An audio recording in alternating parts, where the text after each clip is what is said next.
I recently had somebody in the comments section to one of my videos ask me to demonstrate how to play over the turnaround section of a jazz blues. This is the quick 1-6-2-5 section at the end of a jazz blues progression. So today I'm going to demonstrate 3 licks to get you started.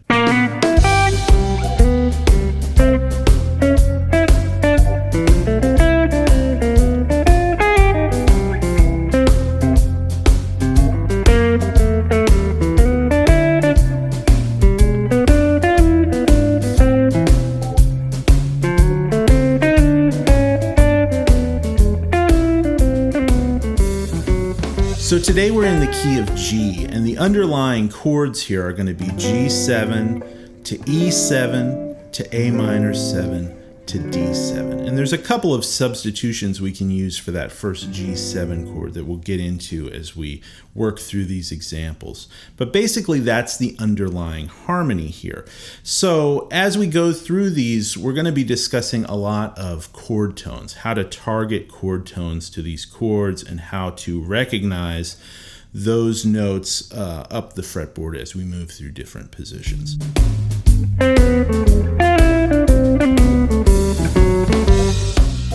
This first lick starts out really simple. We're basically targeting the third of each one of these chords. So we start out over G by playing C down to B, which is the major third of a G major chord.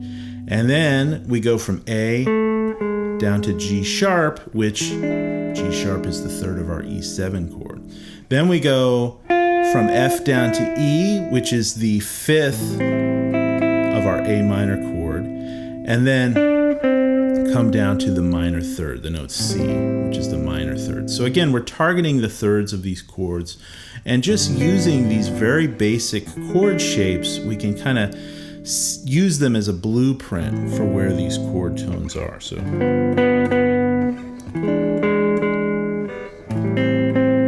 right there's the notes that we're targeting.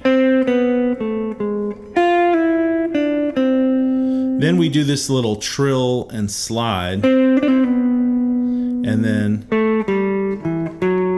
right there is the third to our D7 chord, right? So that's our 1, 6, 2, 5 of our jazz blues turnaround. So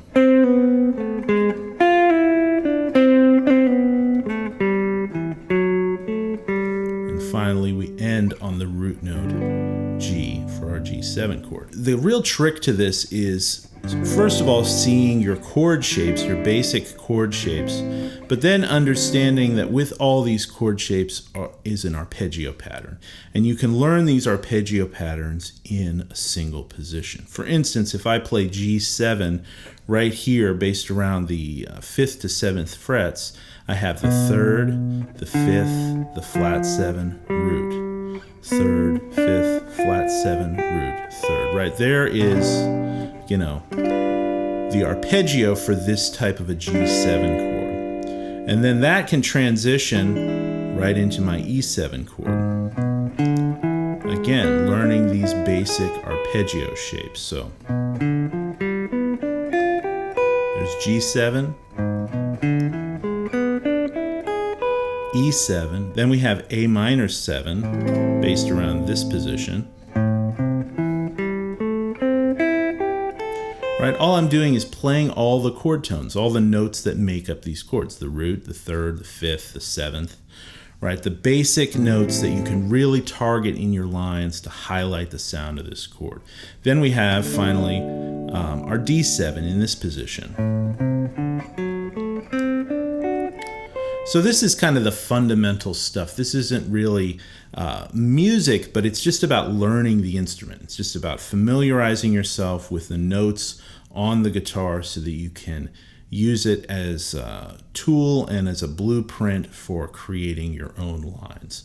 So this is the kind of thing you can sit and practice at your own pace as you're working through these chords.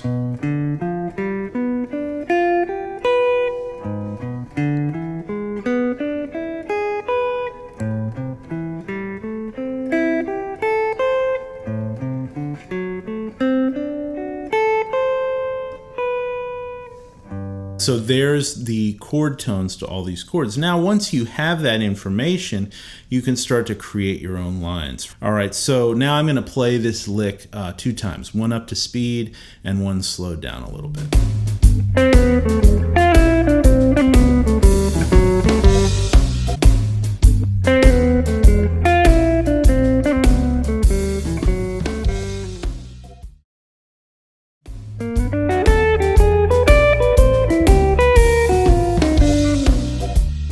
So this next line is going to use sort of a little substitution that's pretty common over this one chord. Instead of playing G7, we're actually going to play a 3 minor chord. So instead of 1, 6, 2, 5, we're actually going to do 3, 6, 2, 5, and then finally land on 1.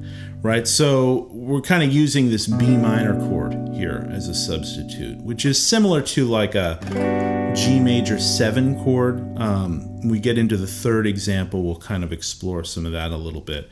But basically, this line starts out by outlining a B minor 7. Right, we're sliding into the root B and then going up to the minor 3rd, 5th, and flat 7. So right out of this B minor 7 bar chord, right? All chord tones. And then from here, a little chromatic move to target the 3rd of our E7 chord. And again, we have to know these chord shapes and then the basic arpeggio shape, the kind of the skeleton of the chord to give us all the chord tones. And, you know, before we were down here with this E7, now we've moved it up a position, so we have to know this arpeggio shape. And there's the 3rd of that chord. So B minor to E7. Then from here, we're targeting the minor 3rd of our A minor chord. There's the note C, right, which is right out of this A minor triad, which is, you know, part of this larger shape, which again, we have A minor 7 right here. So continuing on with this line, we've got, and then we kind of play through an E minor triad. And then we're sort of switching gears to sort of a D altered sound. We're, you know, highlighting that sharp 9 over the D chord, right? So our chords, you know, B minor to E7, A minor, and then kind of this D altered sound before we land to G, which is just gives it a little bit of a funky character. And then finally, we're landing on the note D, which is the 5th of our G major chord, right?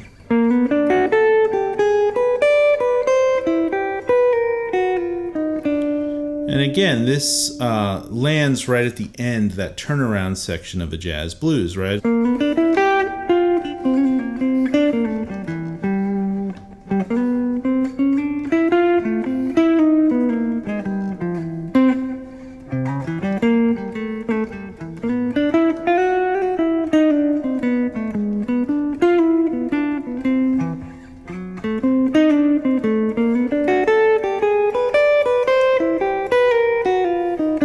So right there at the end, that final little turnaround section. So here's the lick again, played up to speed and then played slowed down a little bit.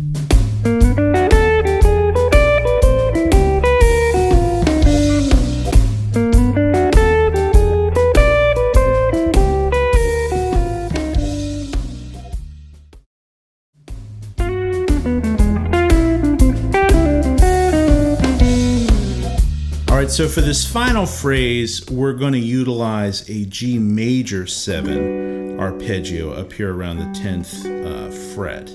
So again, just like we substituted that B minor, a B minor 7 and a G major 7 are almost interchangeable. So again, just sort of a little chord substitution, a different sound. Instead of playing that more bluesy G7, we're playing kind of the prettier G major 7 sound. So for this, we're going to start right up here around this G major 7 arpeggio, and we're going to play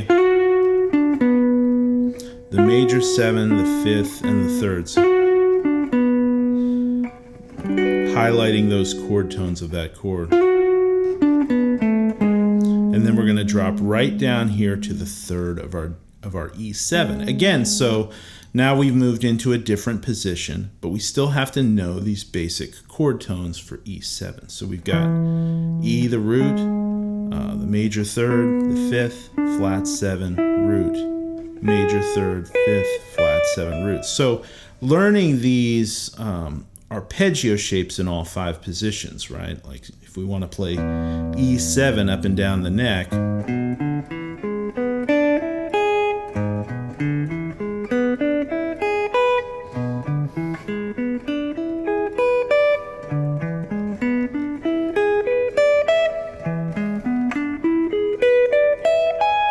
right? We've got to know that stuff.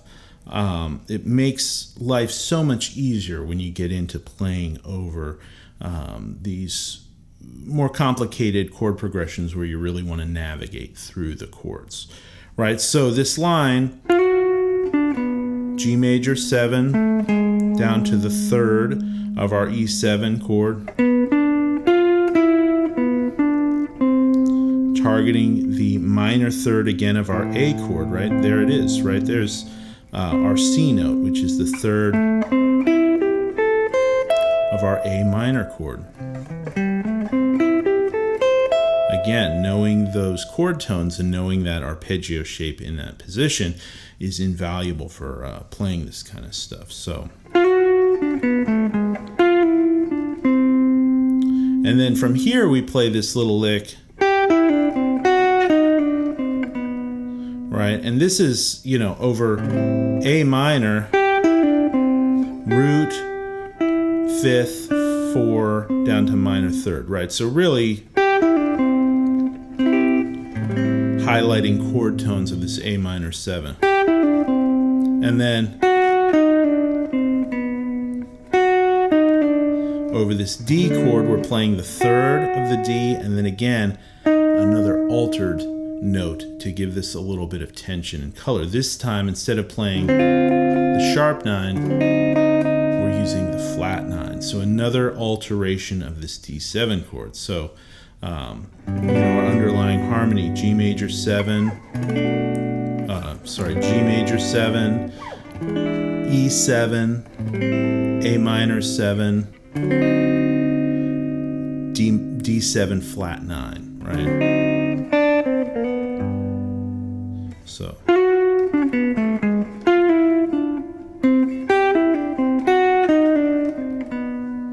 right, so a really nice way to just kind of sneak in a little bit of tension.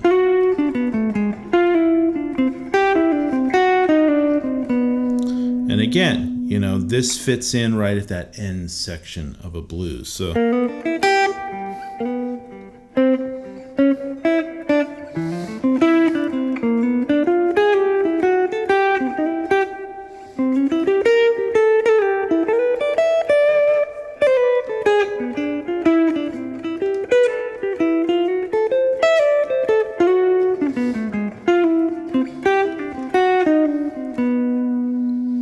so right there in the turnaround section. So one last time, here's the lick, played up to speed and then slowed down.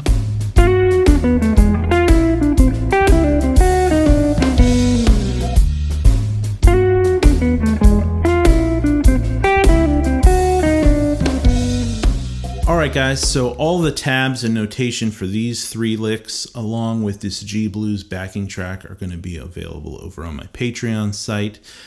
Go check that out and learn these phrases, and then learn the underlying arpeggios and start to come up with some phrases of your own. And feel free to drop a comment and let me know how it goes. All right, guys. Until next time, happy practicing and take care.